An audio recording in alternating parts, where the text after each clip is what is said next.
กับสบายดีพ่อแม่พี่น้องสบายดีป่าลุงFPทุกท่านยินดีต้อนรับเข้าสู่ช่องแม่น้องเดือน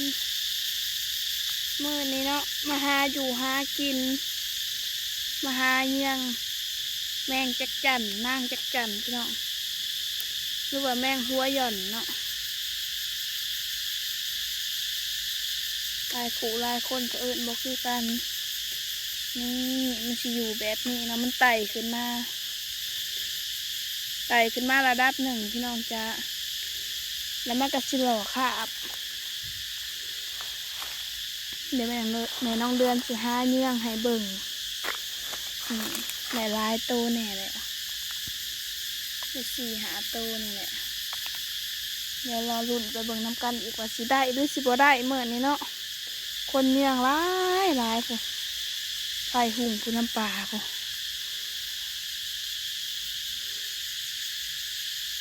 เยื่องมาเห็นอีกแล้วกันเห็นดุแบบนี้ก็พ่อสิมานอยู่ได้เนาะพี่น้องไปอีกแล้วเดี๋ยวหาเยื่องเบิ่งเลาะเบิ่งอีกสักก่อนเห็นอีกแล้ว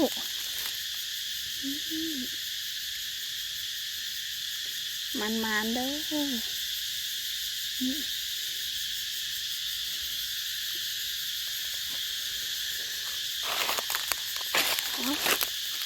ตัวนี้ผัดโบแมนนะพี่น้องเพราะมันเป็นขาบของมันออกแล้วมันก็เลือดแต่ขาบเห็นอีกแล้วสบายอยู่ต่ำเกินคนกับโบเห็นอีกมันนั่นยังไปเห็นอีกแล้วเห็นบอกพี่น้องน้องเดือนสิพามาเบิ่ง ตัวนี้แมนโตที่มันอันบ่ทันออกพี่น้องบ่ทันรอครับเชิงจักจั่นก็ห้องสนั่นอยู่ป่าจักจั่นแต่หัวแรกนี่จักจั่นสิห้องเดึกๆไปมันก็สิเศร้าห้อง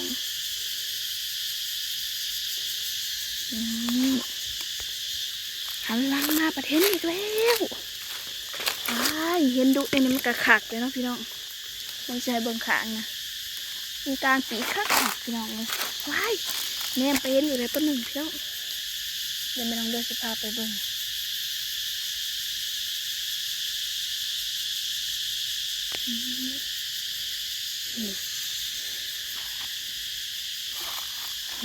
นี่เห็นอีกแล้ว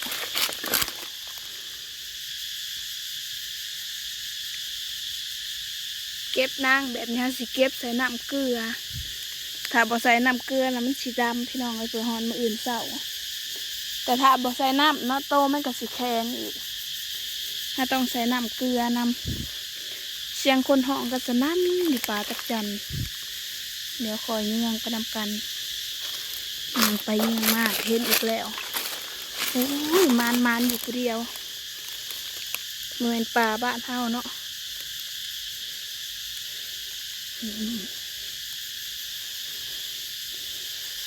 โอ้ยยังหลบไปเลยพี่น้องเลยโอ้ยยังไปไกลๆผมเห็นอีกแล้ว2 ตัวไว้ตัวนี้ไปเห็นพี่น้องคนโมเห็นตัวนี้อยู่ค่อนข้างสูงในจักหน่อยผมต้องเดินก็จะเลาะไปทางใดเลยงูไปงูมาเนี่ยแหละพอเดียวนี่พาหาแบบสดๆห่อนๆเลยพี่น้องเลยเอาแบบผ่าแบบธรรมชาติเลยนะนี่แบบนี้สิบ่มีไผอันมาจัดสากแปลงไว้เนาะพี่น้องแบบหาแบบธรรมชาติแล้วมันอยู่แบบนี้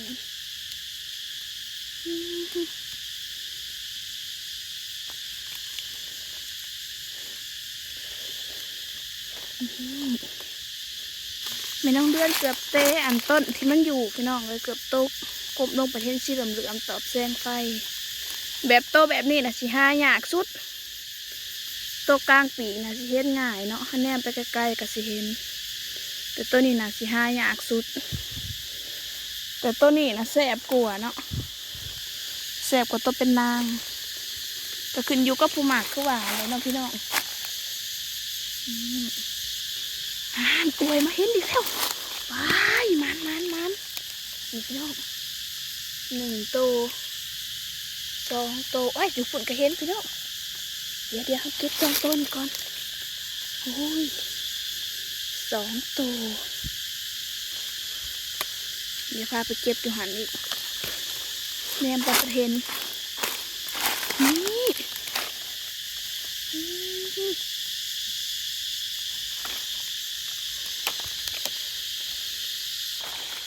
ล่าสุดพี่น้องเลยเงี้ยวนไปวนมาเอิญหาผัวก็บ่เห็น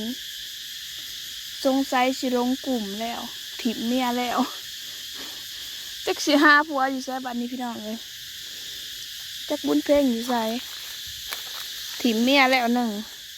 ลงกลุ่มพี่น้องมันคนร้ายแห้งห้องสนั่นอยู่เพ่งเพ่งเพ่งมิจิรีโอ้ยจนได้โทรหากันพี่น้องเลยโทรนำกันโทรอะไรโทรนำกันแล้วก็ไพ่กับผิดแนมหาการเอิดกันบ่ได้เงินคนลายสนั่นอยู่นี่กันเห็นดุเนี่ยนี่ก็พอเงื่อนอยู่ดอกพี่น้องเลยตักแตนกับเห็นนะพี่น้องพอมีอยู่ข้าวบ่ได้เอามันข้าวบ่ได้ถือของออกมาถือแต่กระทังอันหาสิเก็บลงปนกันมาแล้วมันเลือกยากเลยเพราะว่าบางทีเขาจะได้เงี้ยงไปขายนะบ่ได้เงี้ยงไปกินเงี้ยงมาเหลื่อมผัดเป็นขาบมันพี่น้องเลยถ้าเงี้ยงไปก่อนเขาก็เก็บมาแต่โตมันเขาบ่ได้เก็บขาบมันไปนำนี่งามเลยพี่น้องเลยงาม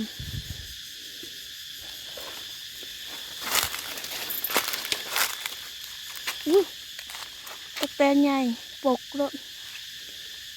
เอาด้วงแมงจักจั่นเงาะจักจั่นเห็นผัวแล้วก้มถ่ายคลิปพี่น้องเอ้ยก้มไปก้มมาจนในผัวเสียอีกรอบก่อนก็ก้มถ่ายคลิปกบงูไปงูมาผัวกับกบเยื่องจักจั่นไปจักเยื่องมากพัดลงที่ไปคนละสน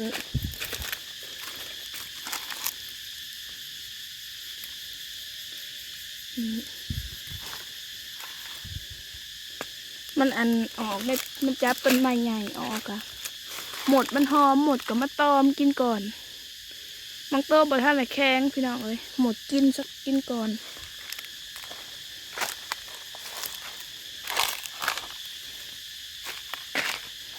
แล้วแม่น้องเลือดกับสีเงี้ยงวนไปวนมาเนี่ยแหละพี่น้องเอ้ยคันเห็นล่าสุดนั้นสาวมวยกระบอกควันนั้นจะไปทางใดบ้างหากันบ่พอแม่น้องเดือนกับพ่อน้องเดือนจักชูจักข้างเมื่อหรือบ่พี่น้องเอ้ย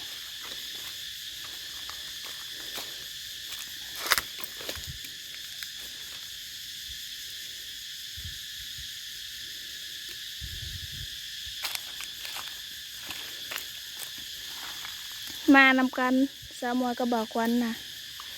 ย่างก่อนพี่น้องเอ้ยเพิ่นย่างไว้นะเพิ่นย่างเลาะน้ำก้นคนพลาย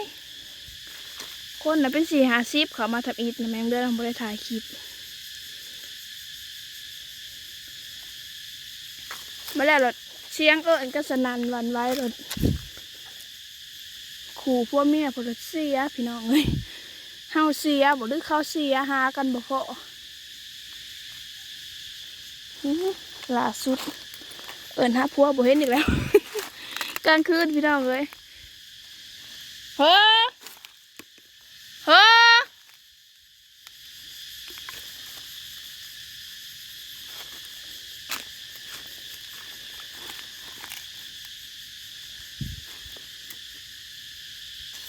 เงี้ยงกลางคืนแบบว่าบ่ได้ซ่อมไฟกันพี่น้องเลยไฟกระกลมใส่แต่แมงจักจั่น2-5แต่แมงจักจั่น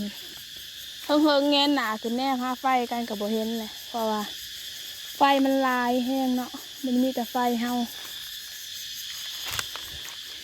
คิดว่าเป็นไฟอันพอต้องเดือนเอิญใจแล้วก็บ่แม่นมิดจิลี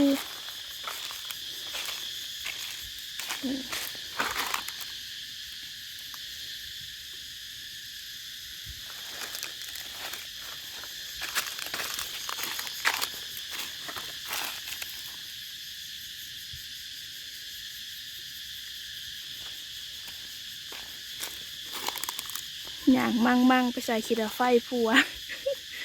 ก็คือผ่านด้วยแม่น้องเดือนยุดด้วยแม่น้องเดือนถ่ายแล้วพี่น้องเลยแต่ว่า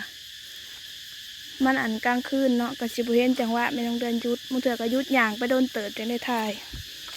อย่างมั่งไปใส่ไฟเขาจะเอาขีดไฟผัวคนโปรแมนซ้ำ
ป๊า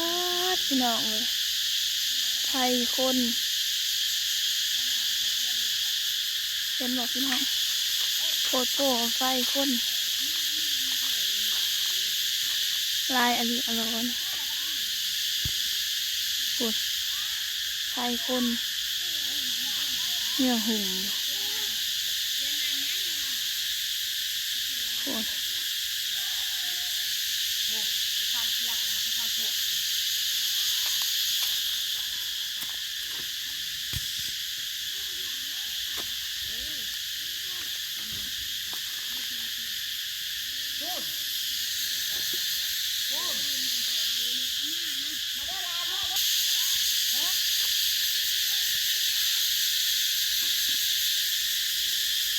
คนลายอันนี้อร่อยพี่น้องเลย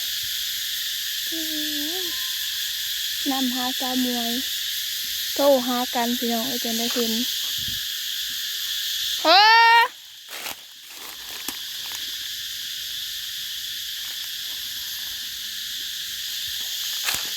จันมันหากับออกพี่น้องเลย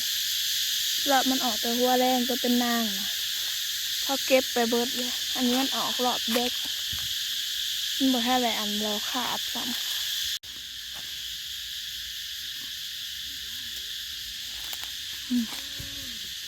หลังจากที่ยังเลาะมาไกลเต๋อพี่น้องเลยโอ้ยเดี๋ยวหน่อยหนึ่ง